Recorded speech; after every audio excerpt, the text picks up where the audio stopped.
안녕하세요. 사건 엑스파일 참맛입니다. 오늘은 주변의 무관심 속에서 터져버린 시한폭탄에 대한 이야기입니다. 째깍째깍 시간이 흘러가는 동안 아무도 관심을 갖지 않고 방치한 결과 이 시한폭탄은 끔찍한 결과를 불러왔습니다. 시간은 18년 전으로 거슬러 올라갑니다. 2001년 3월 5일 오전 7시 20분 광주에서 아내와 야식집을 운영하던 양모 씨는 하루 영업을 마치고 귀가를 했습니다. 지친 몸을 이끌고 집에 도착해 푹 쉬려고 했던 부부는 곧 엄청난 광경과 마주합니다. 둘째 아들이 안방 침대에 피를 잔뜩 흘린 채 쓰러져 있었기 때문이었습니다. 양 씨는 아들을 안고 인근 병원으로 급히 데려갔지만 이미 아들은 숨을 거둔 뒤였습니다.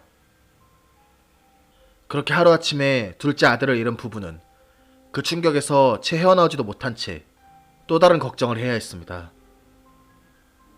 둘째 아들이 쓰러져 있을 당시 첫째 아들 양모군이 집에 없었기 때문이었습니다. 둘째 아들을 참혹하게 살해한 범인이 첫째 아들마저 어디론가 끌고 갔을 수도 있는 상황. 신고를 받고 출동한 경찰 역시 강도 살인을 의심하며 수사를 시작했습니다. 그런데 수사를 진행하자 사건은 묘하게 흘러갑니다. 아파트 CCTV에 집을 퇴원이 나서는 양군이 찍혀있던 것입니다. 이에 이상함을 느낀 경찰은 첫째 아들 양군이 다니는 학교에 가 양군의 친구들을 대상으로 탐문 수사를 벌였습니다. 그러자 친구들로부터 놀라운 말이 쏟아져 나왔습니다.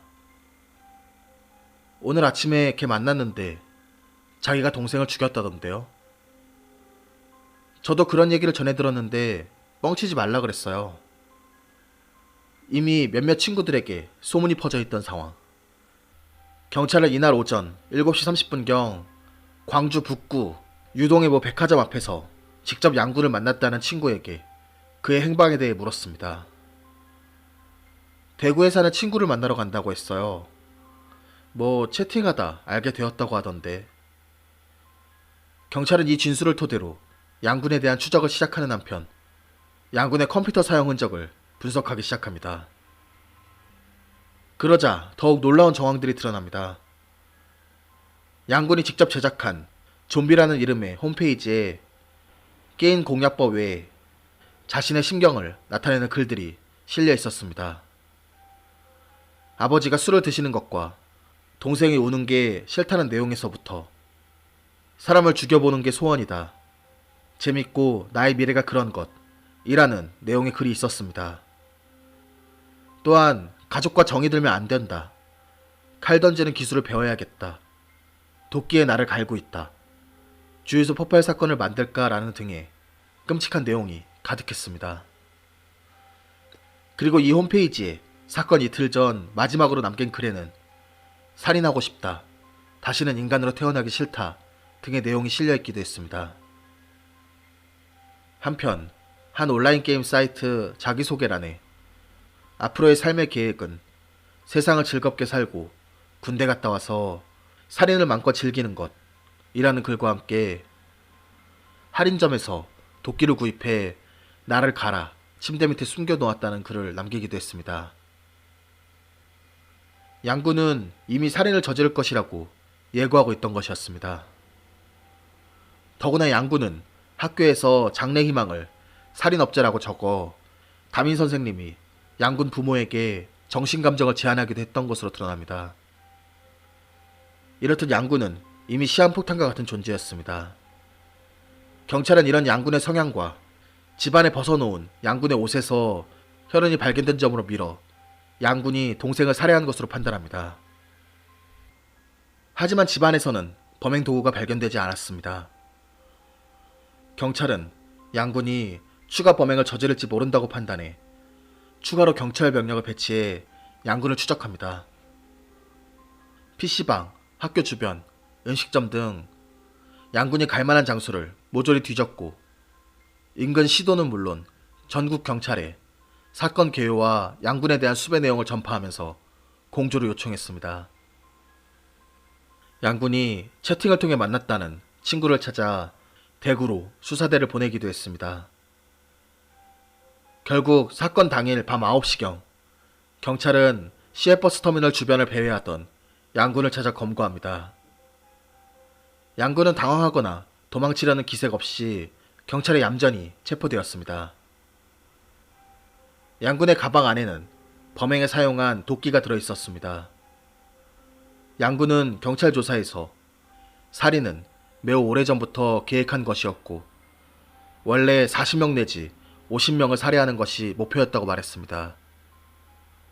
그 목표를 이루지 못해 아쉽다고 덤덤하게 진술하는 모습은 경찰들도 혀를 내두를 정도였습니다. 왜 동생을 죽였냐는 질문에 걔가 사람이니까 인간이란 것이 얼마나 나약할까 싶어 한번 해봤다는 이야기를 하기도 했습니다.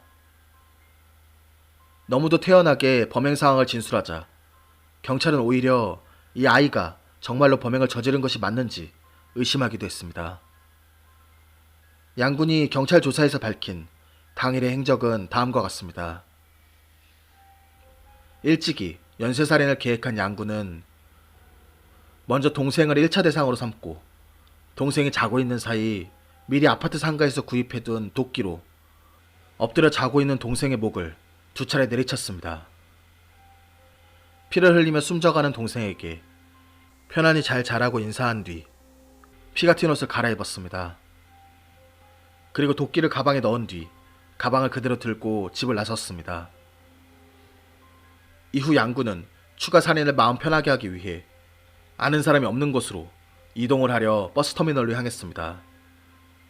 그러던 중 만난 친구에게 동생을 죽였다는 이야기를 하고 전라북도 고창까지 버스를 타고 간 양군은 버스에서 내려 걷다가 지나가는 오토바이를 얻어 타게 됩니다.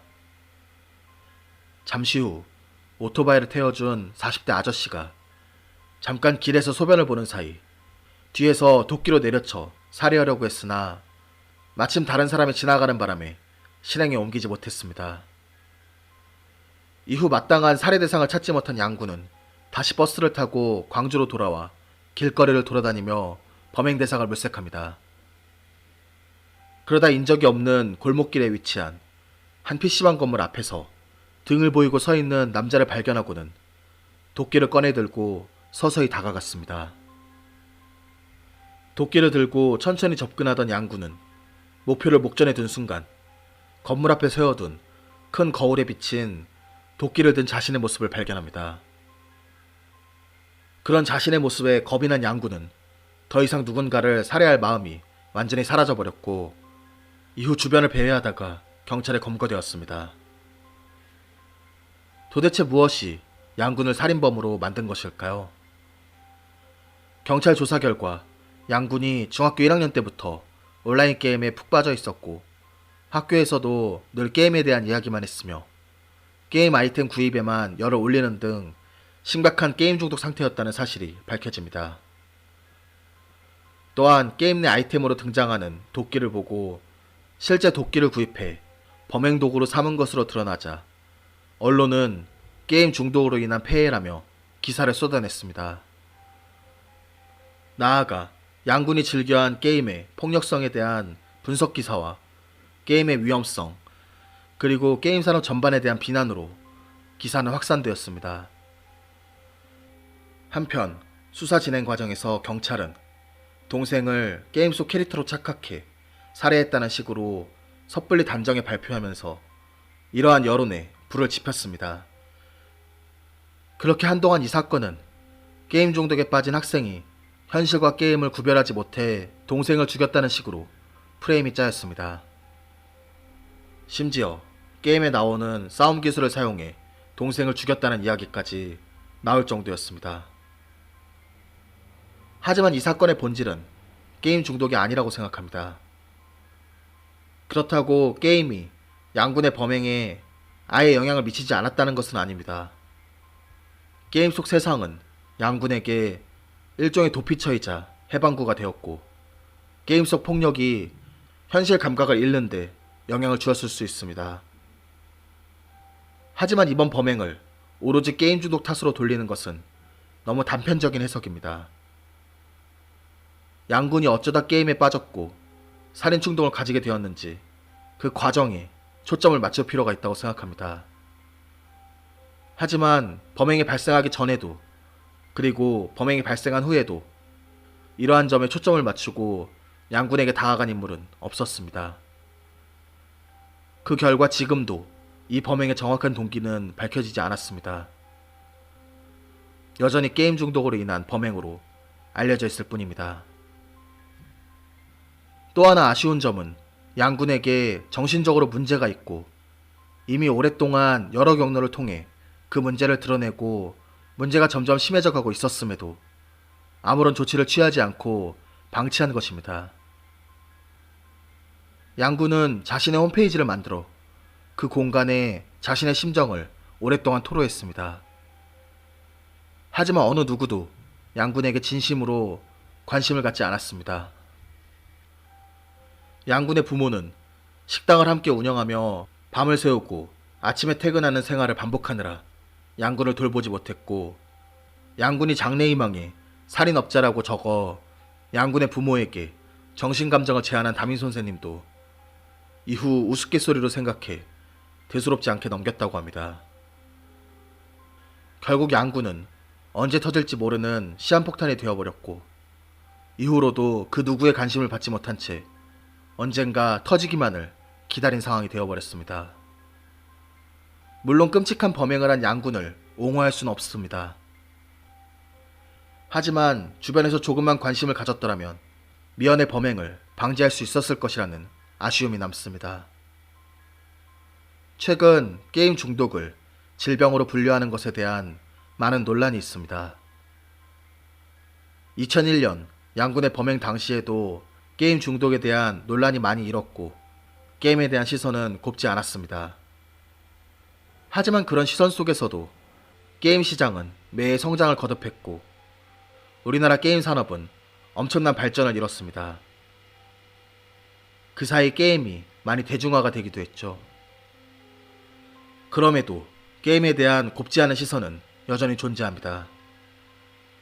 그렇기에 이번에 게임 중독을 질병으로 분류하는 것을 둘러싼 논란을 계기로 게임을 바라보는 인식에 대한 사회적 논의가 더욱 활발하게 되었으면 합니다. 이상 사건 엑스파일 참맛이었습니다.